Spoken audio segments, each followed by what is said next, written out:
ഓം ശ്രീ ഗുരുഭ്യോ നമഃ. ഓം ശ്രീ പരമാത്മനേ നമഃ. ഓം ശ്രീ ലളിതാംബികായൈ നമഃ. ഓം നമോ നാരായണായ. ഓം നമോ ഭഗവതേ വാസുദേവായ. നമസ്തേ സജ്ജനങ്ങളെ, ഇന്ന് നമുക്ക് വിഷ്ണു സഹസ്രനാമ സ്തോത്രത്തിലെ 43, 44, 45 ശ്ലോകങ്ങളുടെ പാരായണം പഠിക്കാം. ശ്ലോകം 43.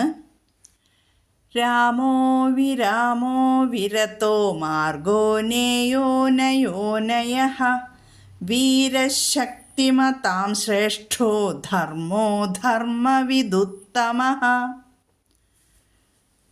രാമോ വിരാമോ വിരതോ മാർഗോ നേയോ നയോനയഃ വീരശക്തിമതാം ശ്രേഷ്ഠോ ധർമ്മോ ധർമ്മവിദുത്തമഃ. 11 നാമങ്ങളാണ് ഈ ശ്ലോകത്തിലുള്ളത്. അവ രാമഃ, വിരാമഃ, വിരതഃ, മാർഗഃ, നേയഃ, നയഃ, അനയഃ, വീരഃ, ശക്തിമതാം ശ്രേഷ്ഠഃ, ധർമ്മഃ, ധർമ്മവിദുത്തമഃ. ധർമ്മവിദുത്തമഃ എന്ന് പറഞ്ഞാൽ ധർമ്മവിത്ത് ഉത്തമഃ, ധർമ്മവിദുത്തമഃ. ഇവിടെ ആദ്യ വരിയിൽ എന്താണ്? രാമഃ വിരാമഃ, പിന്നെ വിരാമഃ വിരതഃ, വിരതഃ മാർഗഃ, നേയഃ നയഃ. ഇവിടെയെല്ലാം നമുക്ക് കാണാൻ കഴിയുന്നത് ഹ്രസ്വമായ അകാരത്തിന് ശേഷം വിസർഗം വരികയും തുടർന്ന് വ്യഞ്ജനങ്ങളിൽ മൃദുഗണവും വന്നിരിക്കുന്നു. അല്ലേ? ഇതെല്ലാം നമ്മൾ പഠിച്ചതാണ്. അപ്പോൾ അകാരവും വിസർഗവും കൂടിയിട്ട് എന്ത് വരും? ഓ എന്നാകും. അതാണ് ആദ്യത്തെ വരിയിൽ നമ്മൾ കാണുന്നത്. രാമോ വിരാമോ വിരതോ മാർഗോ നേയോ. പിന്നെ നയഃ അനയഃ, ഈ 2 വാക്കുകളാണ് അല്ലേ? നയഃ അനയഃ. ഈ നയഃ അനയഃ എന്തു വരും? ഇവിടെ വിസർഗത്തിന് മുമ്പ് അകാരവും വിസർഗശേഷം അകാരവും വന്നിരിക്കുന്നു അല്ലേ?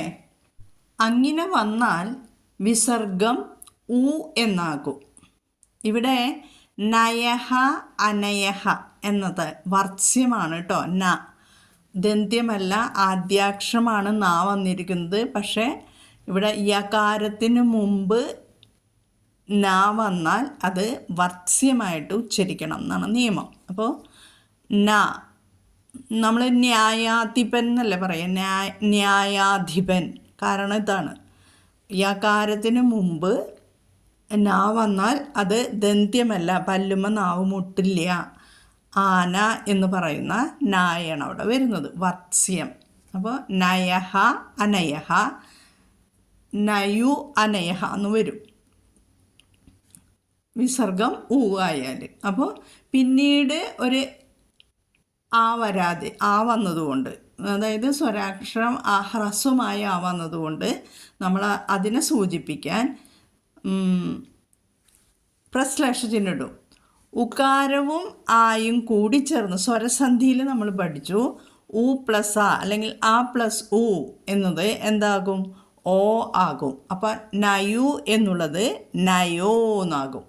നയോ പിന്നെ അനയഹ എന്നുള്ള ആ പ്രശ്ലേഷ ചിഹ്നം. അപ്പം ഈ ഓകാരം ഒന്നും കൂടി ഒരു മാത്രം നീട്ടി വീണ്ടും നയഹ എന്ന് ഉച്ചരിക്കാം. നയോനയഹ കേട്ടോ, നയോനയഹ അങ്ങനെയാണ് അവിടെ ഉച്ചരിക്കേണ്ടത്. അപ്പോൾ ഇത് ഒന്നും കൂടി ചൊല്ലിത്തരാം. രാമോ വിരാമോ വിരതോ മാർഗോ നേയോ നയോ നയഃ.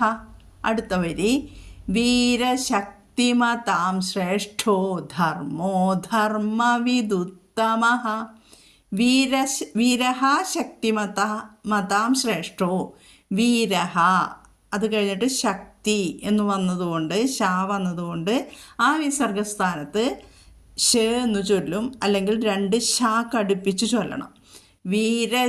പുസ്തകത്തിൽ 2 ഷ കടുപ്പിച്ചിട്ടാണ്. അങ്ങനെ ചൊല്ലാൻ സാധിക്കാത്തവർ, ബലം കൊടുക്കാൻ സാധിക്കാത്തവർ വിസർഗസ്ഥാനത്ത് ഷ എന്ന് ചൊല്ലാം. വീരശക്തിമതാം ശ്രേഷ്ഠോ, ശ്രേഷ്ഠോ എന്നുള്ള ഷ്ഠ കടുപ്പിക്കണം. അതിഘരമാണത്.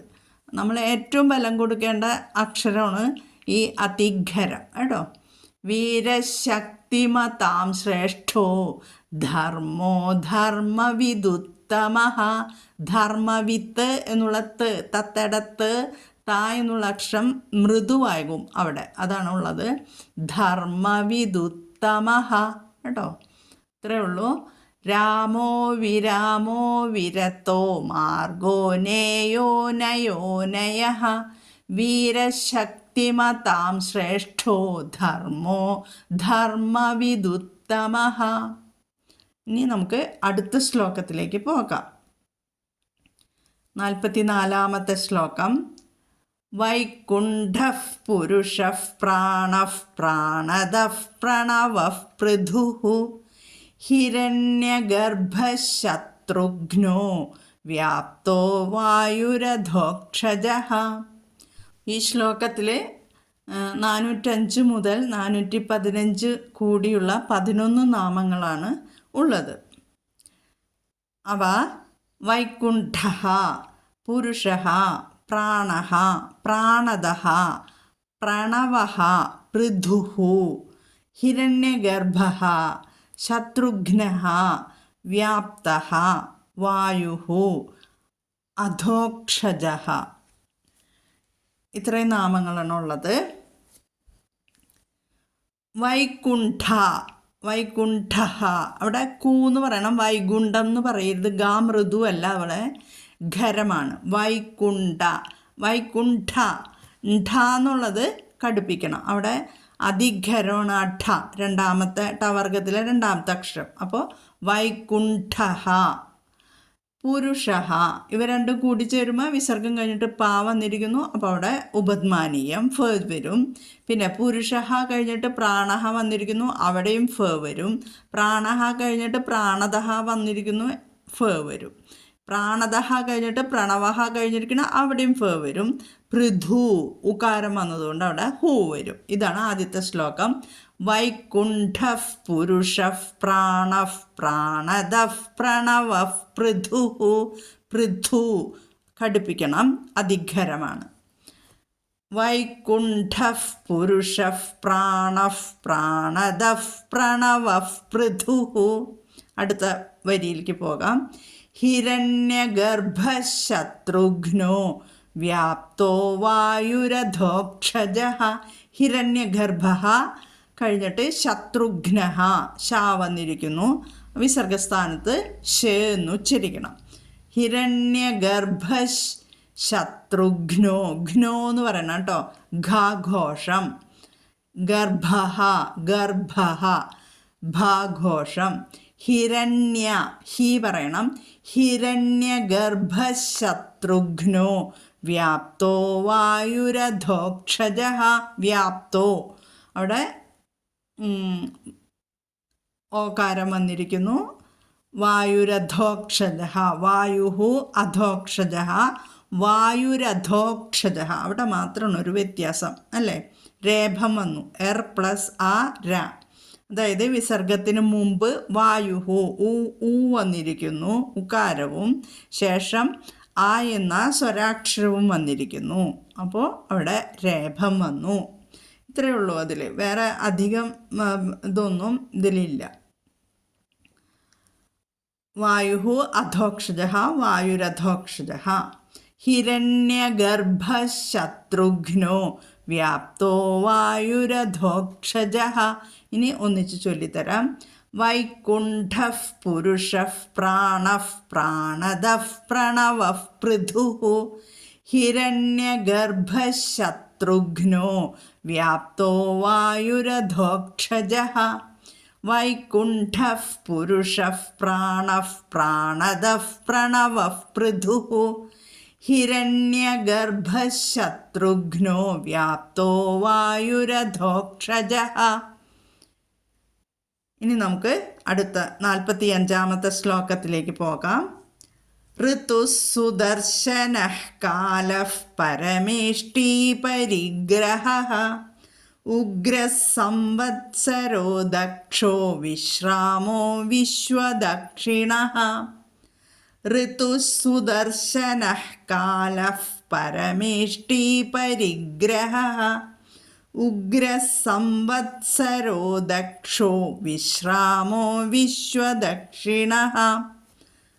ഇവിടെ ആദ്യത്തെ ശ്ലോകത്തിൽ ആദ്യം 416 മുതൽ 425 കൂടിയുള്ള 10 നാമങ്ങളാണ് ഈ ശ്ലോകത്തിലുള്ളത്. അവ ഋതുഹു, സുദർശനഃ, കാലഃ, പരമേഷ്ടി, പരിഗ്രഹഃ, ഉഗ്രഃ, സംവത്സരഃ, ദക്ഷഃ, വിശ്രാമഃ, വിശ്വദക്ഷിണഃ.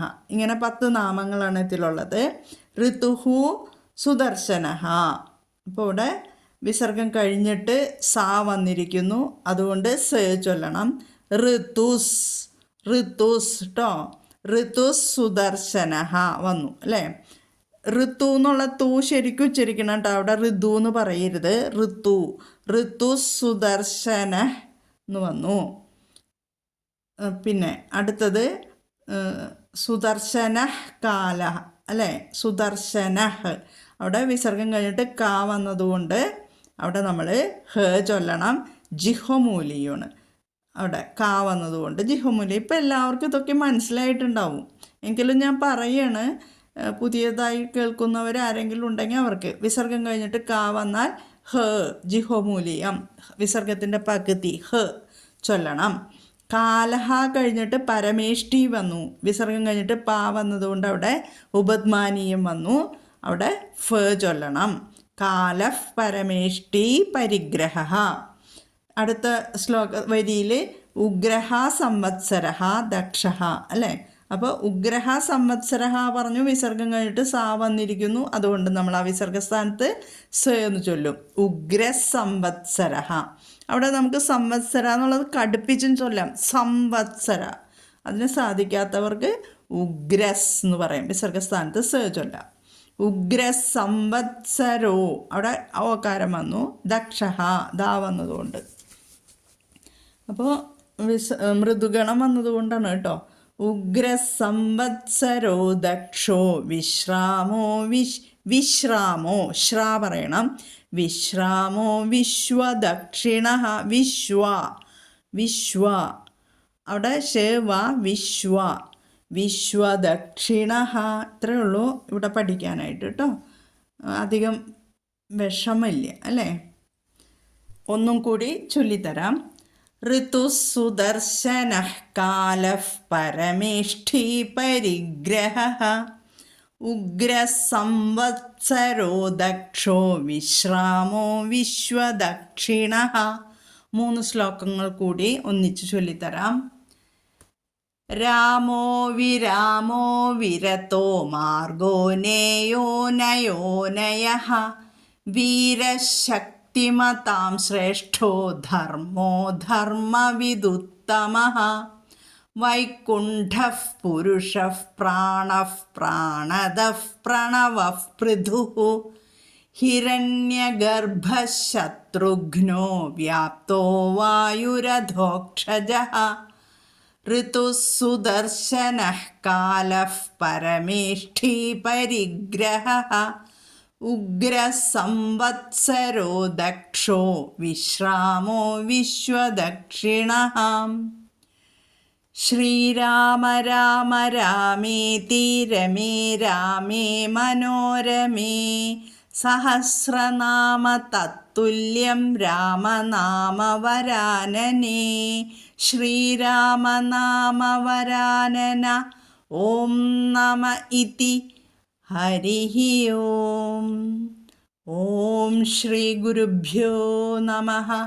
ഹരിഃ ഓം. ഓം തത്സത്. എല്ലാവരും ഭംഗിയായിട്ട് നല്ല അക്ഷരസ്ഫുടതയോടുകൂടി അർത്ഥം മനസ്സിലാക്കി പഠിക്കുക. എല്ലാവർക്കും ജഗദീശ്വരൻ്റെ കൃപാകടാക്ഷം ലഭിക്കട്ടെ. വിഷ്ണു സഹസ്രനാമം ചൊല്ലാൻ പഠിക്കാനായിട്ട് ആഗ്രഹിക്കുന്ന കുറേ അധികം പേരുണ്ട്. എനിക്ക് ഫോൺ വരാറുണ്ട്. ഇപ്പോഴാണ് കേട്ടത്, എനിക്ക് വളരെ ഇഷ്ടമാണ്, പഠിക്കാൻ ഭാഗ്യമാണെന്നെല്ലാം പറഞ്ഞിട്ട് ഇന്നും കൂടി എനിക്ക് ഫോൺ വന്നു. അപ്പോൾ നിങ്ങൾ ഈ കേൾക്കുന്നവർ വിഷ്ണു സഹസ്രനാമം പഠിക്കാൻ ആർക്കെങ്കിലും ആഗ്രഹങ്ങളുണ്ടെങ്കിൽ ലിങ്ക് പാസ് ചെയ്യുക കേട്ടോ. എല്ലാവർക്കും ജഗദീശ്വരൻ്റെ കൃപാകടാക്ഷം ലഭിക്കട്ടെ എന്ന് പ്രാർത്ഥിച്ചുകൊണ്ട് നിർത്തുന്നു. ഹരേ കൃഷ്ണ.